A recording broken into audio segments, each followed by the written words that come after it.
It's been more than 2 weeks since 26 people were brutally murdered in broad daylight. वही था कोई दिसता जहांगीर तो क्या प्यारियां पीछे छोड़ते यार तुम मौत की कसमें गिर गई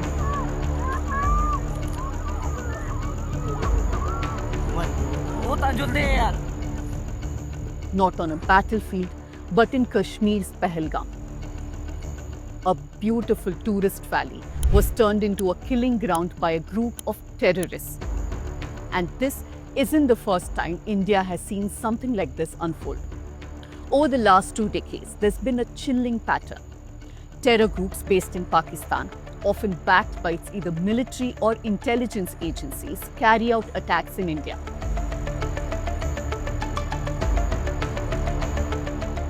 Pakistan officially denies any involvement.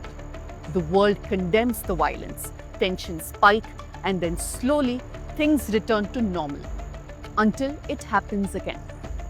So after Pahalgam, what are India's options? Let's break it down.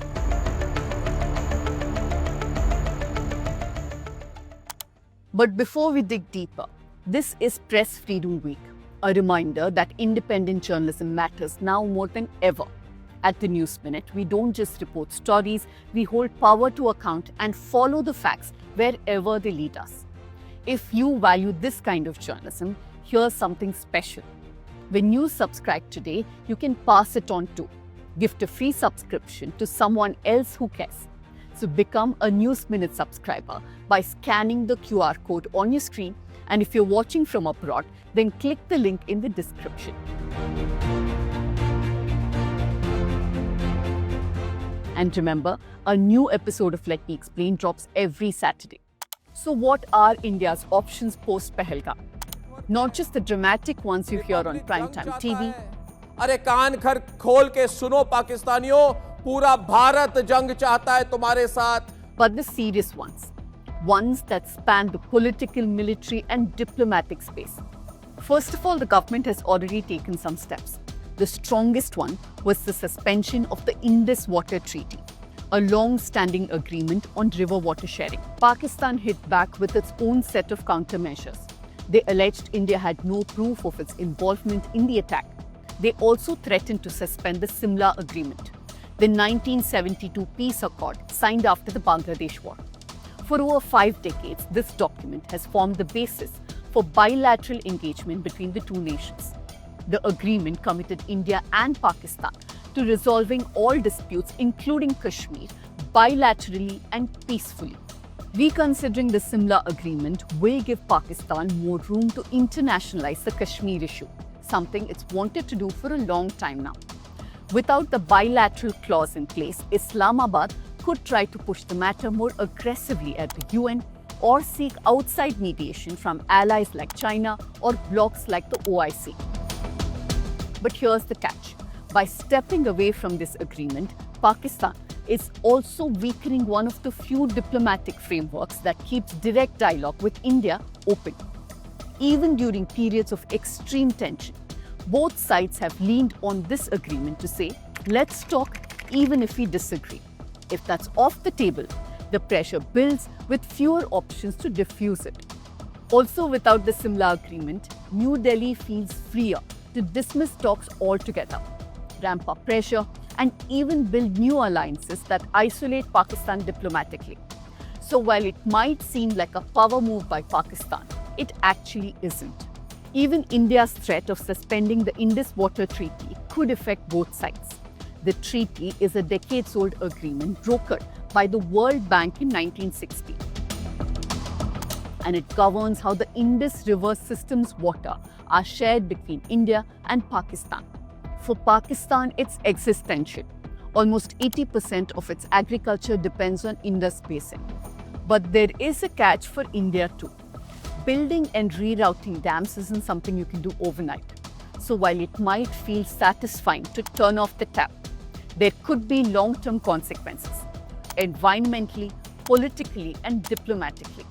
It does give India the option to block inspections by Pakistan and not share any data. And this could hit Pakistan. The real political challenge is at home. वही था कोई दिसता जहांगीर तो क्या प्यारियां पीछे छोड़ते यार तुम मौत की कसमें गिर गई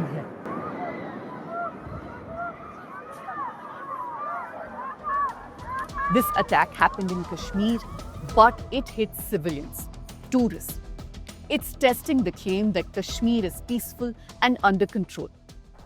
भाजपा एक ऐसा जम्मू कश्मीर बनाने जा रही है जो जम्मू कश्मीर टेरर फ्री होगा और टूरिस्ट के लिए स्वर्ग होगा. That means the government will need to rethink its Kashmir policy, not just with a heavier hand, but with more accountability, more political dialogue, and yes, more engagement with Kashmiri voices. Meanwhile, there's been a lot of chatter on primetime news, in political circles, and across social media about whether India should carry out another military strike across the border. Some are already drawing comparisons to the Balakot airstrikes of 2019. Balakot was actually a significant departure from the past practice. For a long time, restraint was the default. After the 2001 Parliament attack, India launched Operation Parakram. It was a major military build-up, but it stopped short of war. The aim was deterrence. In 2008, the Mumbai attacks killed 175 people. Yet, India chose diplomacy and internal security over retaliation. Things changed after 2016 following the Pathankot attack. Remember, Prime Minister Modi had just made a goodwill visit to Pakistan, and even after the attack, India invited Pakistani investigators. But cooperation went nowhere. That moment reset expectations. Restraint gave way to reaction. So after Uri, India carried out surgical strikes.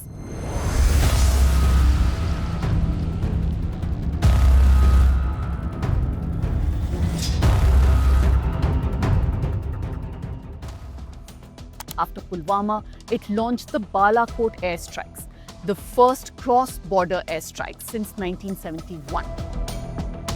So when an attack like Pahalgam happens, there's always the debate. How do we strike back? In fact, when we say military response, the first thing that comes to mind is a strike. Boots on ground, missiles in the air. But we have to also remember that we are dealing with a nuclear-armed neighbor. This is why experts are saying India should first strengthen its position smartly. First, force mobilization. This doesn't necessarily mean invasion. It means showing presence. India can move more troops into key sectors along the line of control. We've done this before. It puts pressure on the adversary and gives our forces tactical advantage. Next comes a recruitment push. The aim? Expand the army and paramilitary, especially at the borders. But recruitment has dropped. From 2020 to 2022, COVID halted major drives. By 2023, the army faced 136,000 vacancies. The gap isn't just in soldiers, there's a shortage of officers too, especially majors and captains. And then there's counter-terror ops. A limited precision strike on terrorist camps across the line of control is possible if there's credible intel and the political will. Indian intelligence, by the way, routinely tracks launchpads and camps along the LOC. India can also deploy its navy to block Pakistani merchant ships. It can disrupt trade routes and put economic pressure on Pakistan's trade-reliant elite. But this would be considered an act of aggression under the international law. Covert operations, which are more discreet, more deniable, are another route. But these don't just happen in reaction, but are a long, continuous exercise. Cyber retaliation is also on the table, especially since asymmetric warfare is no longer just about guns and bombs. But here's the key.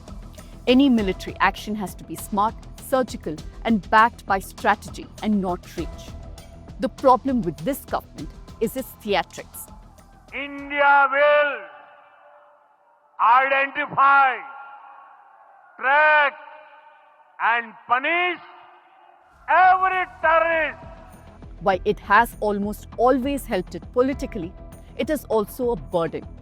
A wrong move can escalate fast, and India has a lot to lose from regional instability. Diplomacy, meanwhile, is a slower process, but it's just as important, if not more. India can take the issue to international platforms, highlight Pakistan's role in hosting terror groups, and ask for more global pressure on Pakistan.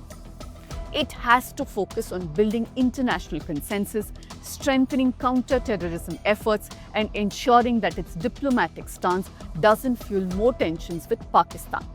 But the most important measure is local engagement with Kashmiris, slowly and strongly building trust in conflict-prone zones.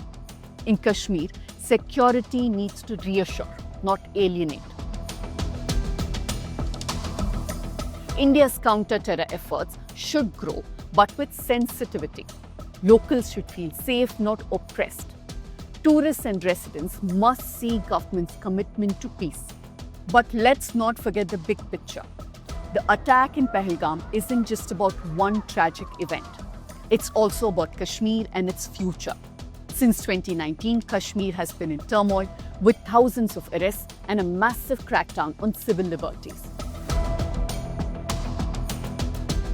While the government has claimed that it's bringing peace and stability to the region, Jammu Kashmir में आतंकवाद अब अपनी अंतिम सांसें गिन रहा है and that there is zero terrorism, the ground reality is different. Many believe that the government pushed the normalcy narrative too far. Tourism is crucial to Kashmir's economy, contributing nearly 7% to its GDP. Attacks like this devastate the livelihoods of ordinary Kashmiris. But they also want a sense of autonomy which has been eroded over the years. And this attack only adds to their sense of alienation and insecurity. Whatever be the response India opts to take, this is something we cannot overlook. By the way, if you have been following the news lately, you've likely seen hate-mongering on many news channels, not just against Pakistan, but against a section of Indians, our fellow countrymen. If this isn't the India you believe in, it's time to start by changing the media that shapes it. Support journalism that informs and not divides, that questions power and not the people. Take a stand today and become a News Minute subscriber.